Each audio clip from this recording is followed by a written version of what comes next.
Hey, good morning. Yes, it is. It's Monday, July 21st. We're running late a little bit this morning, so that's why we're at the shop, because I want to have time to upload and edit. So, the question from Greg was, what about the self-doubters? What about the ones that say they're only trying to help, but pointing things out? What about them? The key thing...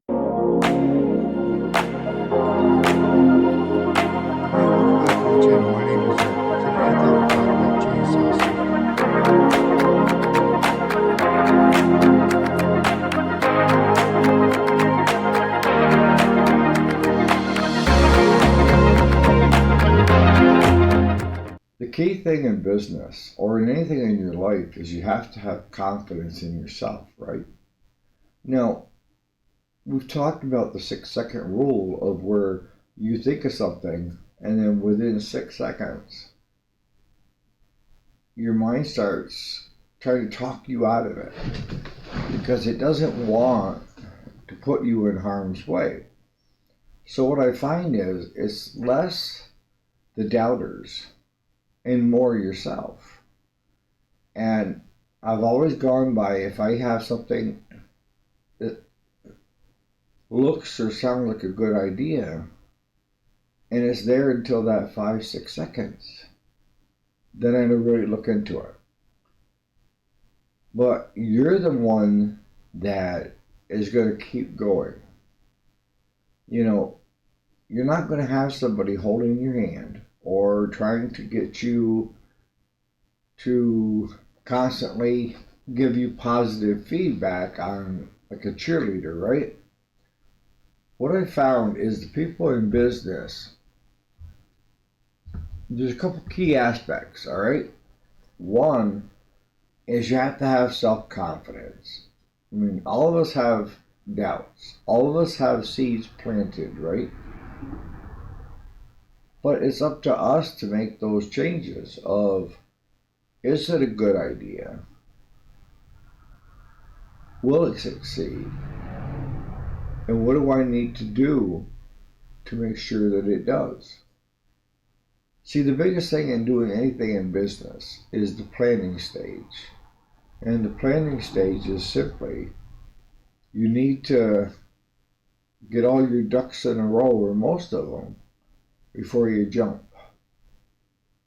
And if you don't, the usual outcome is failure.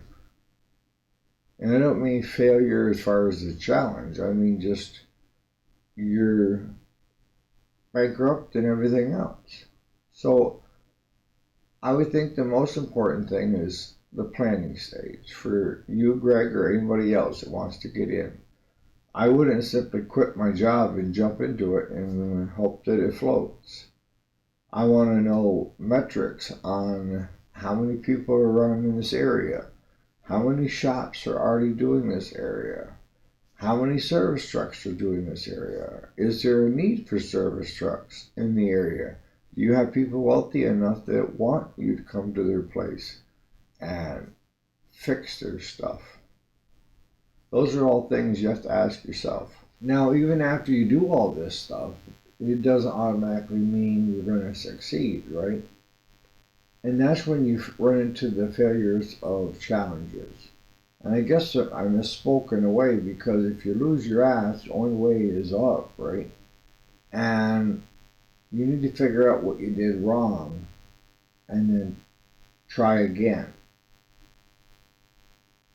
I never had those supporters around me when I grew the business.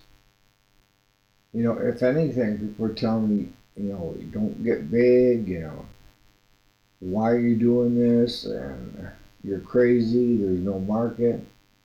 And at the time that I was developing the programming and stuff for online sales, there weren't a lot of online sales that were being done. It was in the, like the firstest or the mostest, right? But I saw a vision of where it was going to be. And that comes with experience. Sometimes it's pure luck.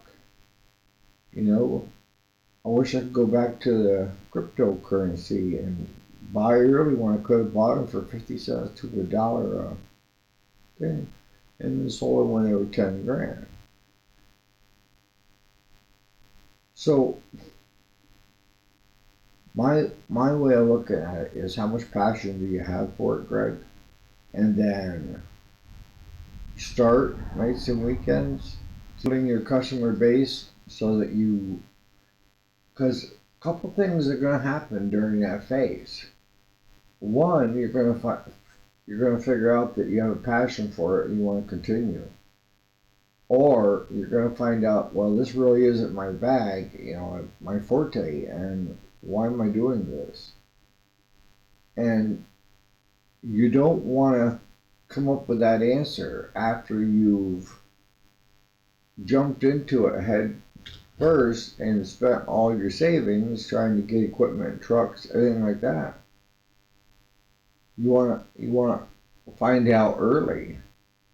Now, if you have a passion for it and you love it, and you're building your customer base, and you do check the metrics, and the metrics is how many other service trucks are there in the other area, and are they doing well? Are they succeeding? Now, you can't go by how fancy a trucks or the detailing, the decals, the equipment, because all that can be had for debt. You know, if you want all that stuff, all you gotta do is go to the bank. They'll be happy to give you the money, but then you're saddled with all those payments, right? Or the big payment. What you need to know is what is gross and what is net. And most other business owners are not going to tell you what their gross or net is. Or if they do, they're probably not being honest with you. But the biggest thing is you have to figure out how much it costs you to do a general service call. Right, from fuel to wear and tear on your vehicle, to the monthly payments on the trailer and tools, to the stuff that you use when you get there, the fuel filter, oil filter, uh, spark plugs, air filter, you name it. Whatever you think you're going to use, and then what do you think you need to get at the end of the day? And is it something that the people you're going to be catering to are willing to pay for? Because I always felt that if you're running a service truck, you should charge a little bit more than a conventional shop, because you're driving to their place. And that time that you spend driving to all these other places could do one or two more machines in the shop, right? If you're working on them steady. But I'm not sure, Greg, whether you're trying to do a service truck or you're starting a business from the garage. Are you renting or leasing a building? All these things have to come into play. Now, if you're working out of your garage and you're getting close to retirement or you have retired, absolutely. First find the things that you enjoy doing. If you enjoy doing it, if you can make it your profession or your hobby, that's half the battle. If you got, let's say you've been working out of your garage for the past few years, and now it's gotten to the point of where you can't keep up, right? And you hate your job, but that job has provided an income to pay the bills, right? Do you think if you decide to go full time with it, that you could get enough units in to pay you for a day's work? Now, if you're working out of your garage or an outbuilding, that's a bigger plus because your light bill is going to be just a little bit more. You're not going to have lease or rentals, and you're building the business from scratch. And the costs for doing that are a lot less than trying to do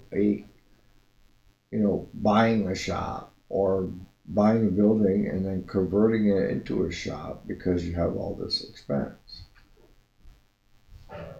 And I think, attitude plays the biggest part.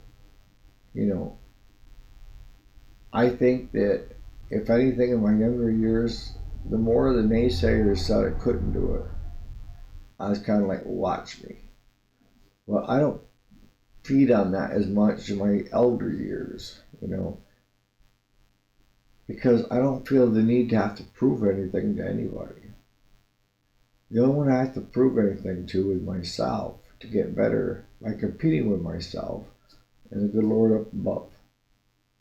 So this is going to be a shorter video because I'm running behind. We hayed right through till we couldn't hay anymore yesterday. And we're going to be back into it again today to finish up what we have knocked down before the rain comes in. But,